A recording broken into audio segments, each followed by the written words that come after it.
And then there were three: Murphy Reid, Dan Curtin and Levi Ashcroft, with apologies to a rich list of Rising Star nominees, including Melbourne's Harvey Langford, Essendon pair Archie Roberts and Nate Caddy, and Geelong's Connor O'Sullivan. The aforementioned triumvirate have made a breakaway from the peloton. First, there is Reid, Fremantle's forward line creator, with a sharp skill set and mindset as cool as the other side of the pillow. Victorian Reid is on track to potentially become the first player to reach 25 goals and 25 goal assists, a feat achieved by only 6 players in their debut season, including Cyril Rioli.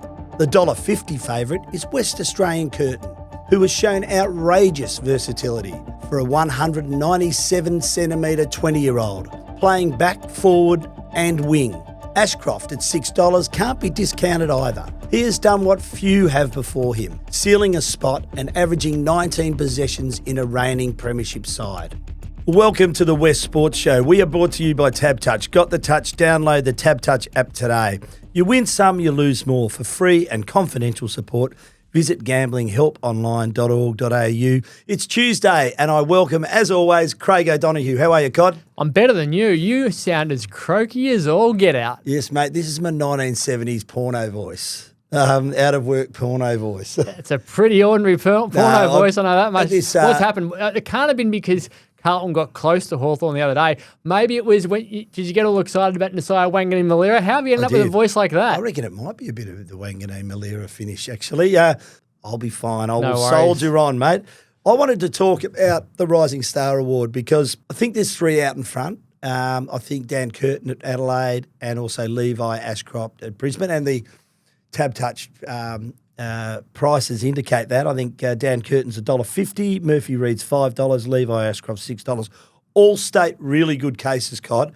I think Dan Curtin's $1.50 is way too unders. I agree. Think it's way too low. But I think we've got a real race to the line here between these three. Yeah, so do I. And it's interesting that the odds have changed a lot throughout the year.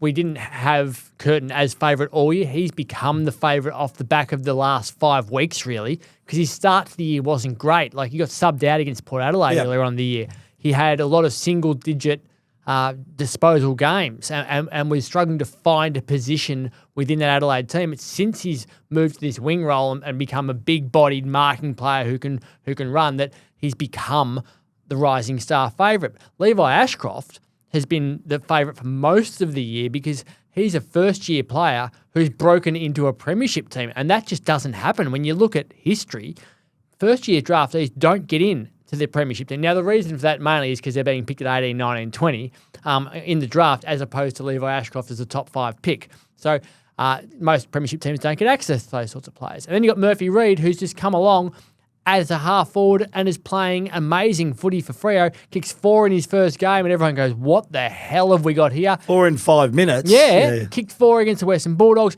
gets votes on the weekend in the Glendinning Adelon medal, and the coaches had him equal best on ground with Hayden Young. So we've got 3 clear standouts, and there's 3 players who are playing different positions as well. So it's so hard to judge. My gut feel right now is it shouldn't be $1.50, $5 and $7 or whatever you read there. I think they should all be around $1 between them all. And it's a bit like the Melbourne Cup. You get into the Flemington Straight and everyone sort of hustles up. Whoever can be the one that has 2 games out of the next 4 where you go, ooh, that will be the difference because it's up for grabs. In my intro, I've likened it to the Tour de France. I think there was the peloton, and they've just hit the steep gradient and they're out ahead and no one's going to catch them, but it's who finishes strongest. You're quite right.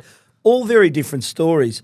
What I like about Dan Curtin, and it is his second season, so there is also an argument that you shouldn't be able to win it in your second season. I disagree with that. There's a threshold for that, so I think he's more than worthy. I like the fact that he started as a defender, struggled to break into that side, played as a forward, and has played, now he finds himself on a wing. 197 centimetres, this is remarkable for a 20-year-old to be so versatile. Murphy Reid, 19 goals. And by the way, all 3 have played 19 games this season. Murphy Reid, 19 goals, could become the first player, one of 6, I think, 25 goals, 25 goal assists. He's been when he's not kicking goals, he's just finding players, Murphy Reid. Yep. I think he's a great thinker and he's a great user and he's very, very cool under pressure. So I think remarkable for him. And Levi, as you mentioned, just to break into a premiership, he's probably the favourite for the Rising Star when he jumped the fence on grand final day last year, wasn't he? When big brother Will had won the Norm Smith and won me plenty of money, by the way, and he was running around the ground.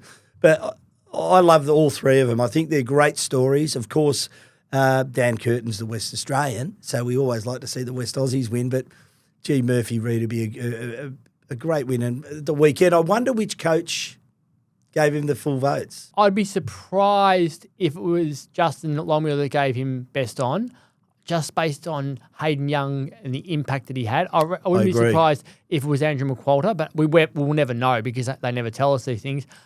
The interesting thing I find between Curtin and Murphy Reid, you mentioned they've all played the same number of games, and they're the most like for like compared to Ashcroft, who's playing genuine mid, so he's going to get more of the footy, is that Murphy Reid's had more of the ball this year than Dan Curtin.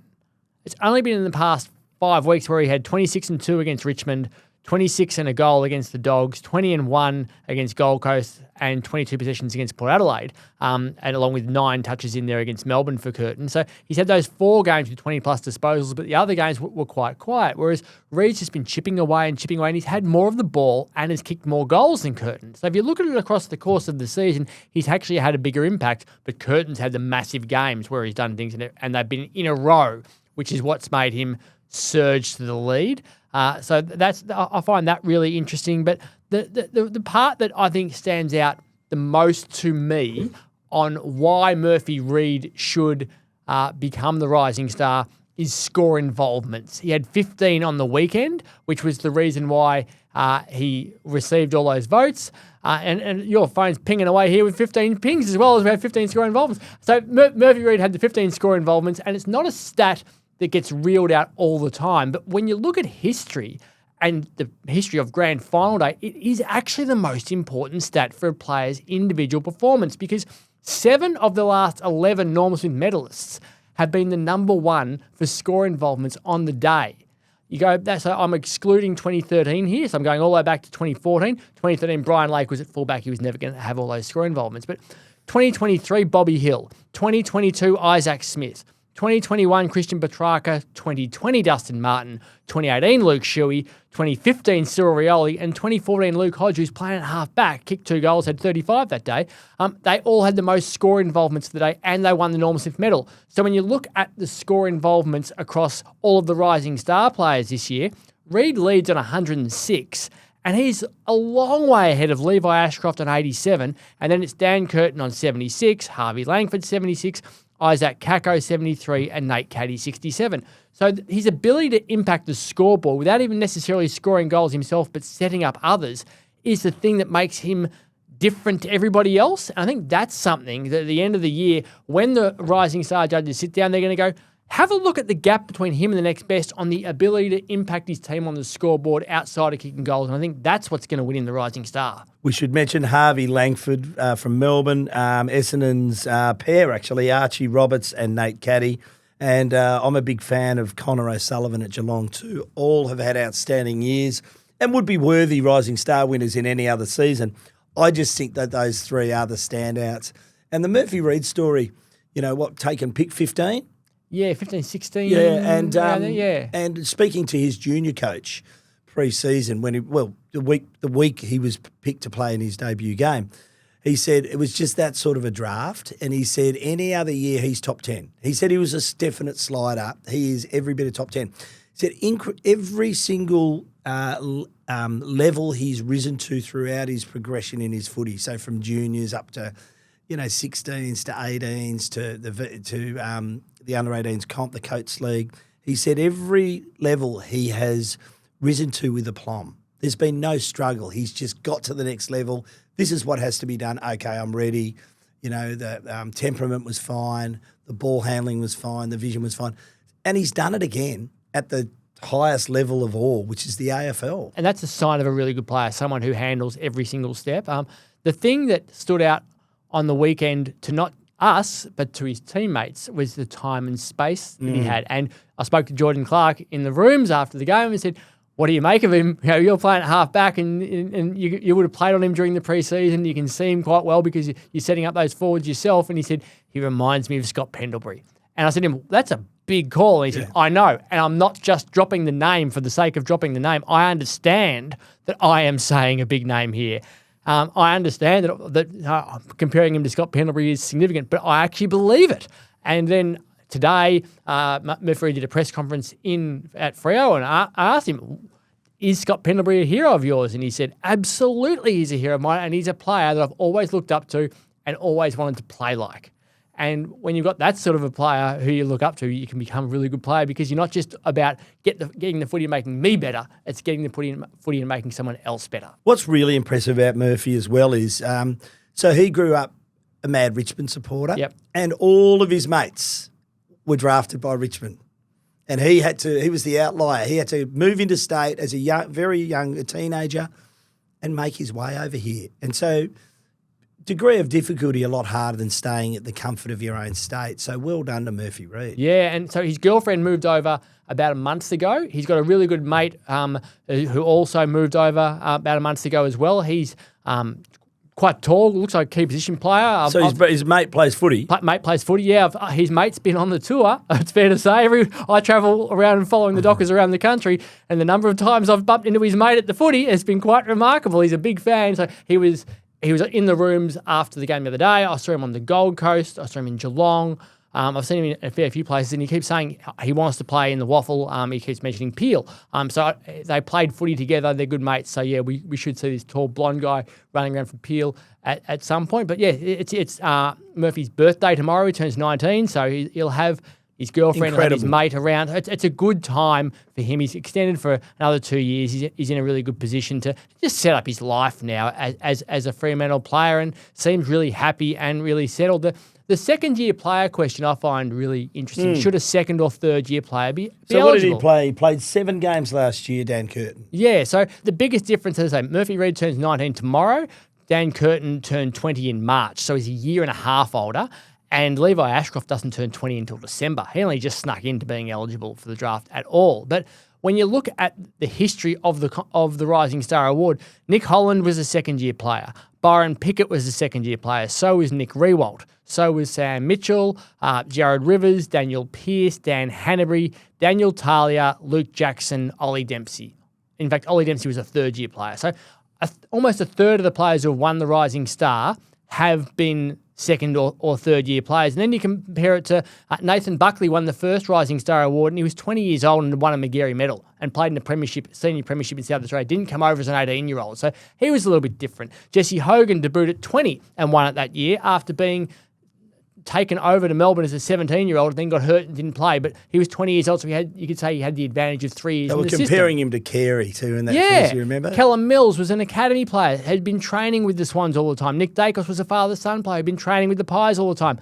And Jake Bowie won a flag in 2021 and got nominated in 2022. So the history of the Rising Star is that players do get nominated and have won it a lot of the time, having played the previous year, and 10 of this year's nominees debuted last season. Yep. So if we said you can't be eligible unless you are a first-year player, we wouldn't have enough players to genuinely stock up the 23 weeks. I'm okay with this system. And we'd overlook guns. Like, as I said, for Nick Riewoldt to play 6 games in 01 and then be so dominant in 02, it'd be wrong for him not to get that. Same with Nick Holland, who played 2 games, Byron Pickett, the 1 game. So I'm more than comfortable saying if you're under 21 and you've played less than 10 games, that's a good criteria for allowing players to still be eligible for the Rising Star Award.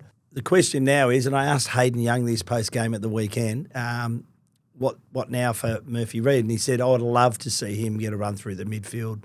But I think it's probably a year or 2 away. Yeah, and he said that himself today as well. He said, I'm still doing my midfield craft work. He said, I go into the midfield training sessions with the mids. I go and meet with the midfield coach. We talk about all these different elements of the game as a midfielder, and that's where he sees himself. But good luck getting into that rotation right now. And he's too important to the team right now as that half forward. He pushes up the ground. He works his way back. He's figured out how to play that role, which is one of the toughest in footy and one of the most important in footy. So with him in the midfield, they lose something in the forward line. And I think they've got enough mids now to mean that they don't have to worry about it. But I think what we're going to see from a rising star perspective is it's not going to be unanimous. Like last year, Ollie Dempsey got 5 votes from 9 of the 11 judges. Harry Sheasel got it from 10 of the 11. Nick Dacos was unanimous. It's going to be very close. Yeah, there'll be 10 judges because Josh Marnie was in the 11 and he's now left the AFL. So if there's 10, I would expect it to be maybe 6-4, 6-2-2, 3-4-3. Yeah, it's going to be close. It's going to be really close. It is interesting looking back on the history. Yeah. So in 2014, 4 players polled top votes. Lewis Taylor won with 39 votes out of a possible 50, and Marcus Bontempelli was runner-up on 38. Marcus Bontempelli was runner-up. To Lewis Taylor. Luke McDonald also got top votes, and so did James Aish. Nasiah Wanganeen-Malira, who we talked about earlier, never got nominated for the Rising Star. Didn't have a game where he was good enough apparently in his first year to get nominated. Brent Harvey, never nominated, and then went on to play for more than 400 games. Andrew Brayshaw, never nominated for the Rising Star. So you can get mixed. Was he not? I think they let him go as a nomination because he was playing well enough and were picking guys who were having one good game late in the year. And then he gets his jaw broken and doesn't play for the rest of the year and missed out. So should have been nominated earlier. Should have been nominated. Why do they do that? Yeah, I don't know. Should you just nominate them when they have a breakout game? Surely. Yeah, those early picks, you just can't afford to miss them. It's let's go back to the first year.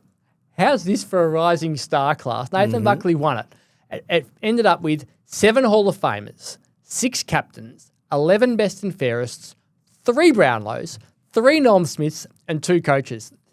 So Buckley wins. Yeah. You got Shane Crawford, Scott West, David Neitz, James Hurd, Matthew Richardson, and Mark Rasciuto as the Hall of Famers. And then you got Peter Everett, Dustin Fletcher, Glenn Archer, Sav Rocker, Lee Colbert and Mark McCurry as other blokes who have just had amazing careers. That's just the best class of all time. And then you go to 2002, the top 3 were Rewald, Judd and Hodge. It's a fair 3. It's a fair 3. And Lance Franklin, buddy, finished 9th in 2005 on the voting. So sometimes... Didn't he explode onto the scene, buddy? No, but he didn't explode on. But you can see... So whether it's so hard for the judges, are they picking on it? How are you...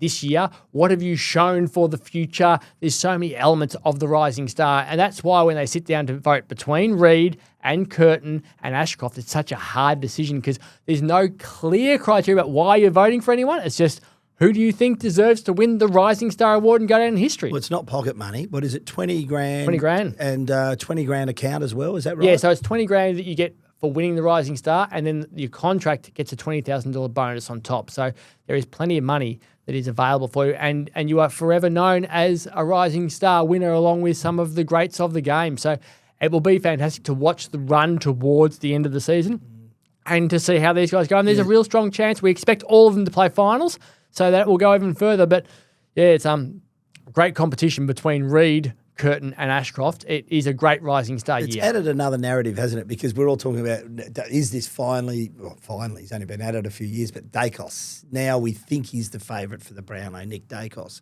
How's he going to go the final 4 rounds? So this is going to be really interesting. And you mentioned that list before. Of course, there's another who is ineligible, and that's Harley Reid. We'll get to him in a moment. But as a proud major sponsor of the Fremantle Football Club, Woodside has accepted the challenge of supporting local footy at all levels, from grassroots to greatness, so it can thrive throughout WA. Woodside, Australia's leading energy company. Harley, in the news as always, Cod.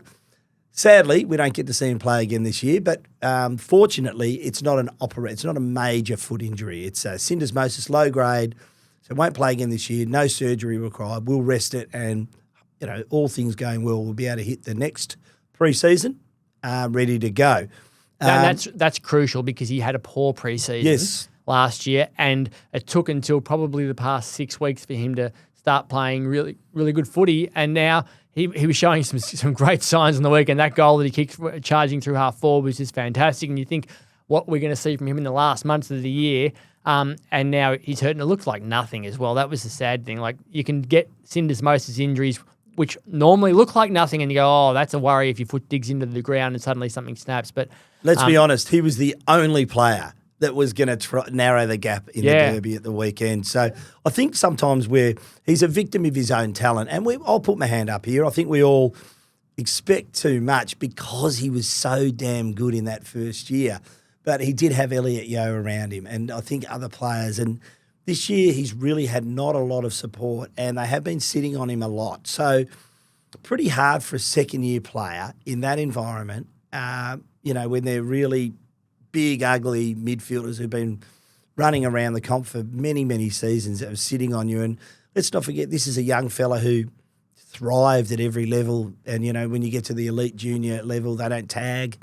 So he's learning all this on the run, Harley. And now, of course, never far from the headlines, there's this $24 million 11-year deal as part of the offerings from West Coast for him that he and his management are now weighing up. So I have a totally different view to you on the expectations on him from this season. The way he played in the first 10 or 11 weeks of last year before he got suspended showed what he was capable of. Yep. And then he didn't prepare accordingly in the off-season, and it's taken him until now to get himself into a position where he's fit enough to be able to play at a similar level to last year. But that's a part of the learning journey, isn't it? Yeah. But if you're going to ask for $2 million a year, then you have to play as a $2 million per year player. So this year, he hasn't earned, I don't think, the contract he's asking for into the future. If he had played all year like he has in the past 6 weeks and been fighting fit when he came back, that's a different story. But if you're going to come in and say, okay, here's the contract I want next 2 years with massive money and then another 9 years on top of that afterwards, well, you have to be able to play at the level that's going to warrant that sort of money, or else you're going to be under massive pressure for your entire career. Now, I look at it and go, well, from a performance perspective, who else are they going to pay on this list? You have to pay the salary cap. And they've got a lot of blokes who aren't going to get much money because they're first and second year players on base wages. So West Coast need to spend the money on someone. Who else could they spend the money on? Probably nobody in reality. When Elliott Yeo's already contracted, Jerry McGovern's just retired, Tom Barras has left. We expect Oscar Allen to leave. There's not too many guys left who are going to warrant big dollars. So I can see that his management team are going, well, there's an opportunity here. Of course. Come our way, please. I do worry that if they commit to this 11-year deal with this sort of money, that he can take those two years on big dollars and then just walk. And I don't think that helps the club. That will be a waste of 2 years of investment in him. So I think they need to – I wouldn't be accepting that sort of a deal. I'd be saying, what if we make it 4 years and plus 7 rather than 2 years plus 9? Well, there's got to be some guarantee for the club. Exactly. There's got to be insurance for the club here. As much as there will be for him, the club has to have some sort of an insurance clause in there that he can get injured or, I still think 11 years is too long. Yeah, and I fear for Tassie.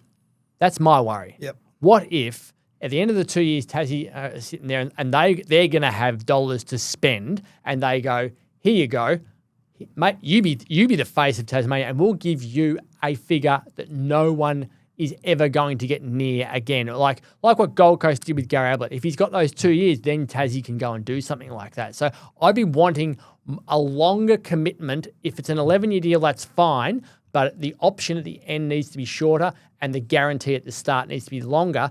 And then he can walk away going, yes, I've got my heaps of money here that I'm definitely going to earn no matter what, but West Coast get another 4 years out of him through the rebuild and see what happens. So the three questions I have is, one, is he worth it? I think he's worth it. But again, the length of tenure worries me. Two, if he is a generational player, which you think he is, if they lose him, how much does it come back to bite them? But three, is there more value in 2 first-rounders and you save the risk of that big, long contract? So that's the really interesting question. 2 first-rounders, or you have another theory? I've got another theory. So West Coast are going to have pick 1. They're going to finish last. We know that Oscar Allen's pretty much out the door. It hasn't been confirmed yet. He's going to Brisbane. They get pick 2. There's a little club that Harley Reid played for in the VFL who he has already been linked to, and that's the club I barrack for, Essendon.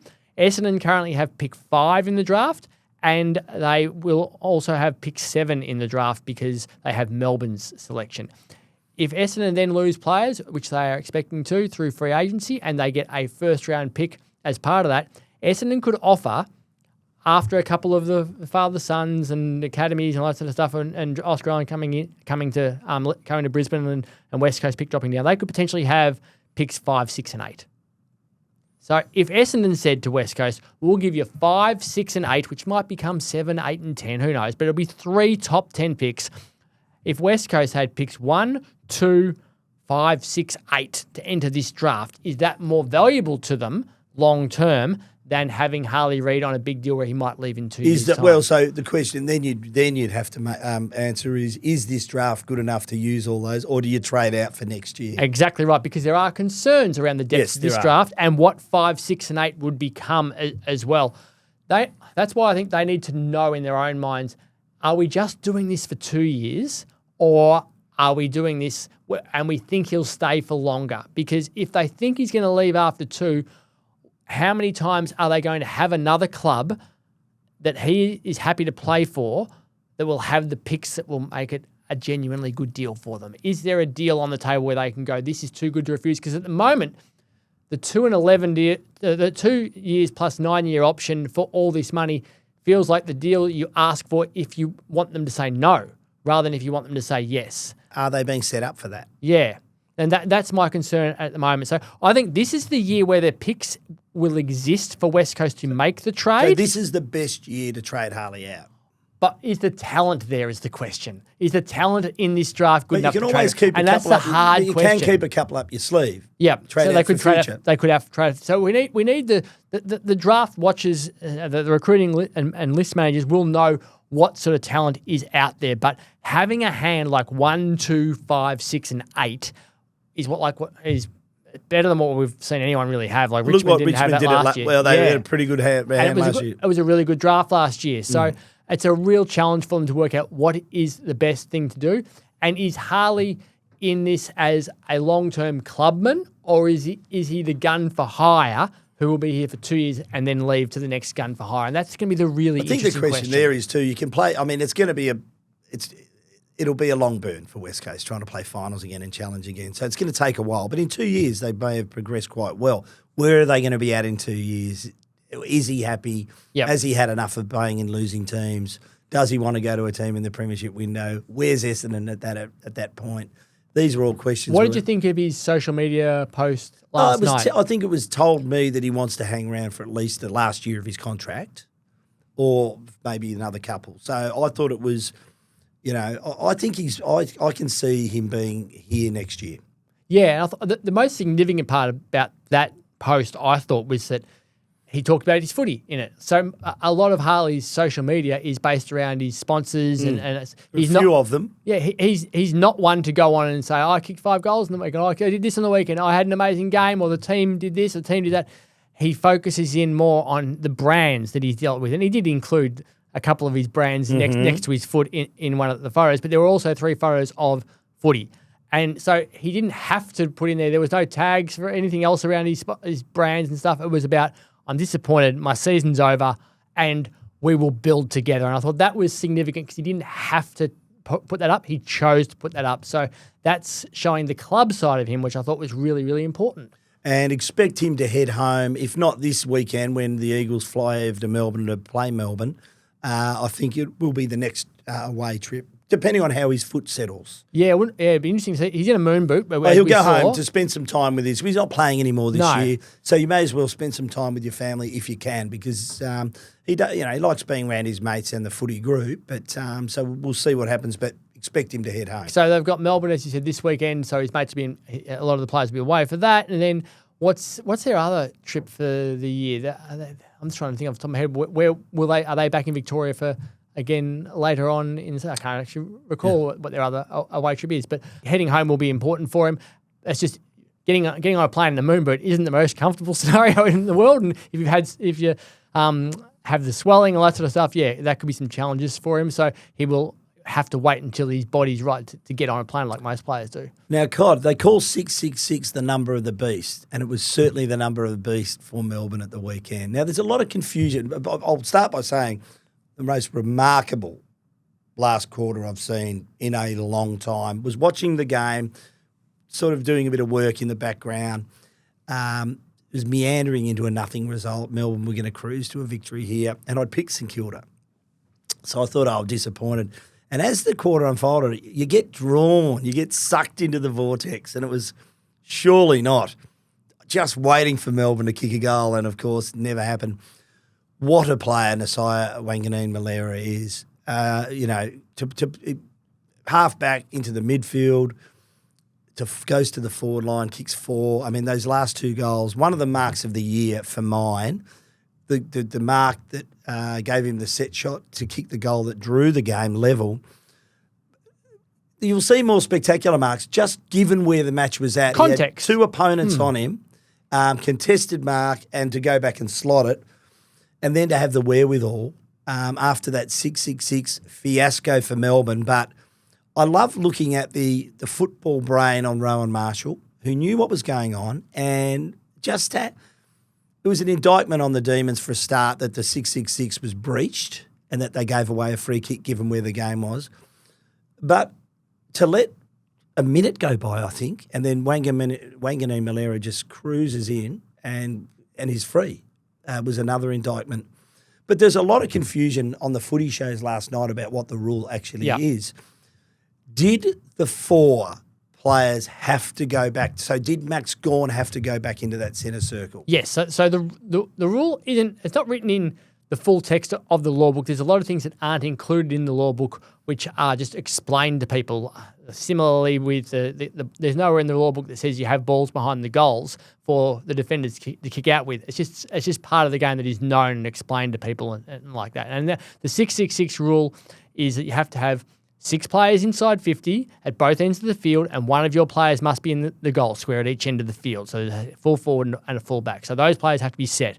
You also must have 4 players in the centre square. And your 2 wings. Yeah. And the 2 wings, they must be on opposite wings. One of the players in the centre square must be the ruckman, and the ruckman must be inside the circle on his defensive side of the circle. So there was some debate about whether that was you had to be in the circle. That part is absolutely defined. So Gordon couldn't have just put his foot inside the square and then surge back. No.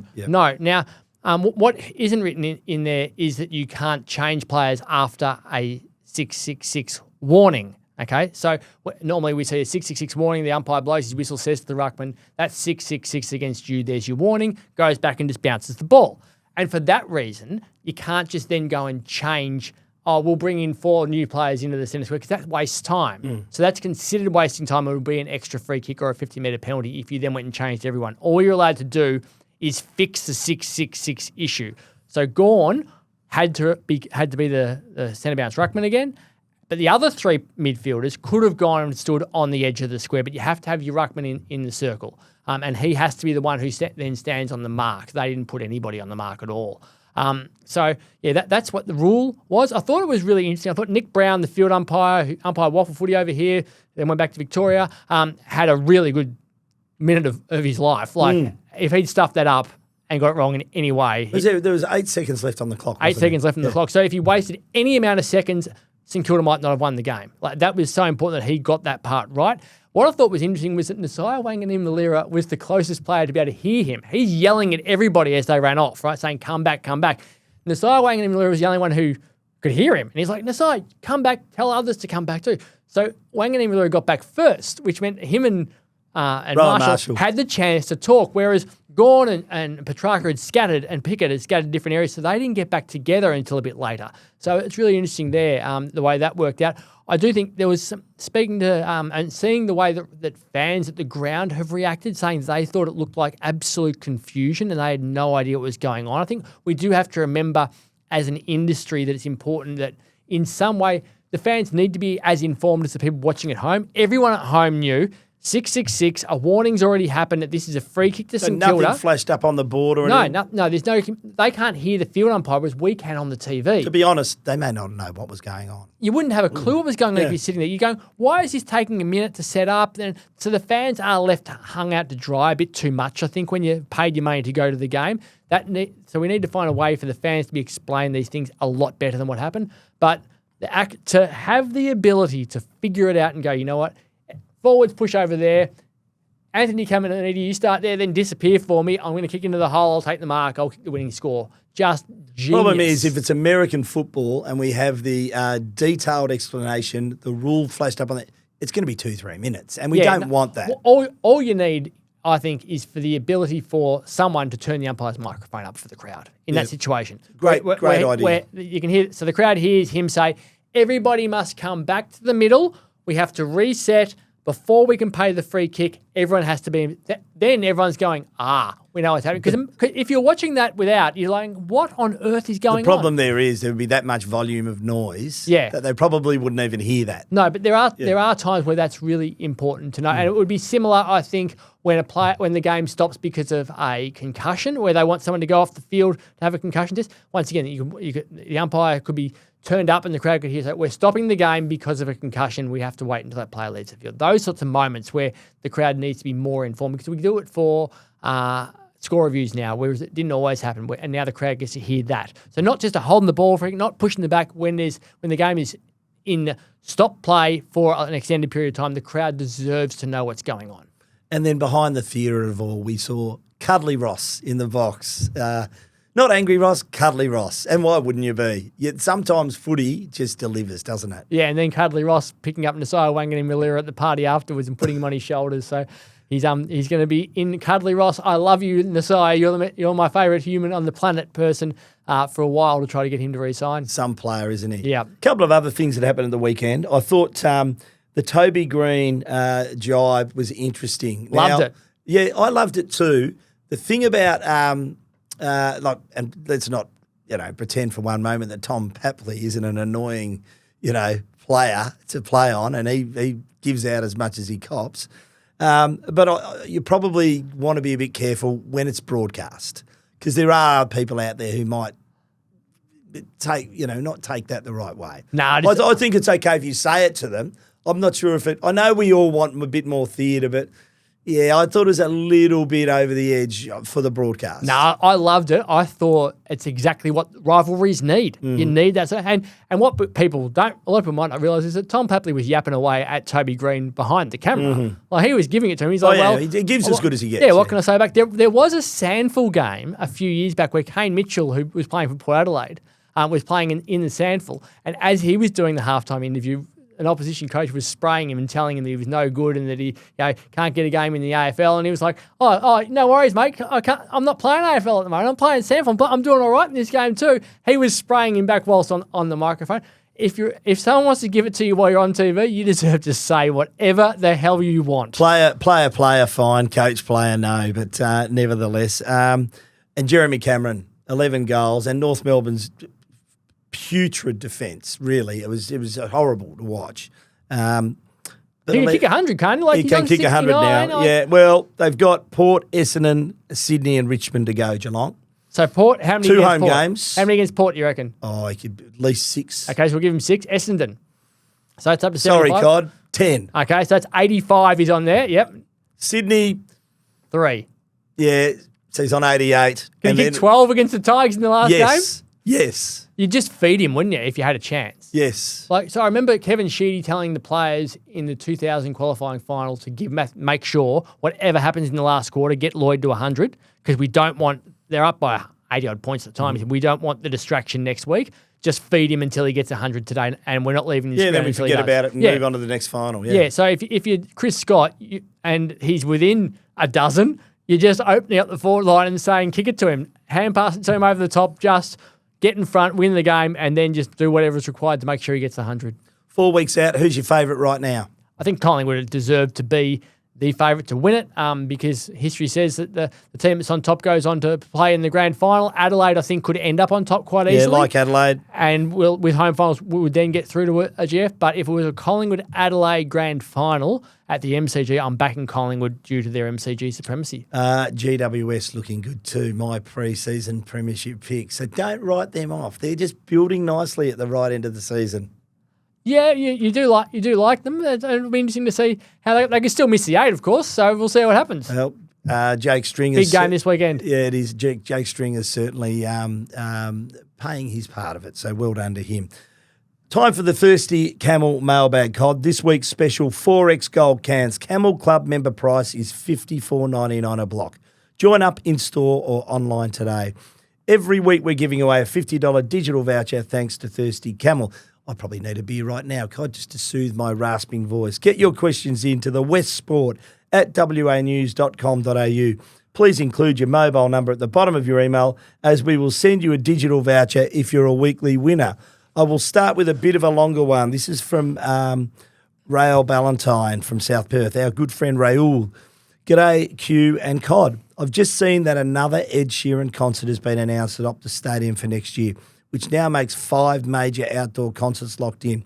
1 Metallica, 2 Akadaka, and 2 Ed Sheeran before the AFL season. With over 300,000 people expected through the gates, I'm genuinely concerned about the toll this will take on the playing surface.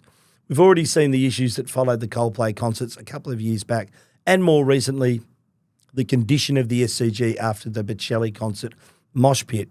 Beyond foot traffic, the stage and lighting setups often cover large sections of the ground for extended periods, blocking sunlight and seriously affecting grass growth and recovery. Major worry with limited turnaround time before round 1 in 2026. Hopefully Mike McKenna, who's the CEO of the stadium, and his team have taken lessons from past events and are factoring this into their planning. Interested in hearing both your thoughts and concerns. Well, we paid for it as taxpayers. We've got to get some return. So, unfortunately, they need to get events through that stadium. I think they've been pretty good. I mean, they're pretty good at turning events around quickly. There's got to be a threshold, though. There's got to be a ceiling on how many events you can have that can seriously affect the regrowth. Yes, but so I'm just looking at it now. So the concerts are January 31 and February 1. So I don't think it was actually the Coldplay concert that destroyed the surface last year. That was the wrestling that killed the surface off, because that's your favourite sport. It was my favourite sport, yeah. And they're going to play at RAC. They're going to be at RAC Arena this year instead. But so after Coldplay left, the wrestling then took over, and it took over a week for them to build the structure that was the elimination chamber and to get all the seating down on it. So the surface was covered for the extended period of time after Coldplay. I think that was what killed it off in the end, and then it took a long time to pull it back up. And that the wrestling was February 24. So February 1 is very different to Feb 24. It is. So I reckon that they've got time to relay the entire ground afterwards, and that would be 5 weeks post Ed Sheeran to be able to get it right, as opposed to the 2.5 weeks that they had following the wrestling. So I think that makes a big difference. They do have to make money in some way. They do have to make money. It's a great opportunity. Like, you want Ed Sheeran to come. And the wrestling was an amazing experience to be at that. It will be at RAC Arena this time. It'll be a vastly different sort of experience. It will look different to the rest of the world also. But what the world sees from those concerts is incredible. So it's worth the risk. If it's early, like January and the first week of Feb, it's not worth the risk if it's the last week of Feb or early March, though. Hi, gents. Is the game in trouble? So many meaningless and dire games each round, poor teams and a poor draft awaiting. Do we have enough suitably talented players now and in the future for the number of teams in the competition? That's mainly from North Perth. Once again, people getting concerned about Tasmania coming in. Are we diluting? We might have different opinions here, but I think we get the pathways better right.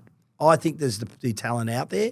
I think we can sustain 20 teams in total eventually. I think it's possible. We just got to get the pathways right. But in terms of they were poor games at the weekend, pretty good the week before. We've had some great rounds this year, so I wouldn't throw the baby out with the bathwater over that. No, I think it's up to clubs to recruit differently. Tom McCarthy was just a mid-season draft pick who just walked into the AFL and looked like he could play.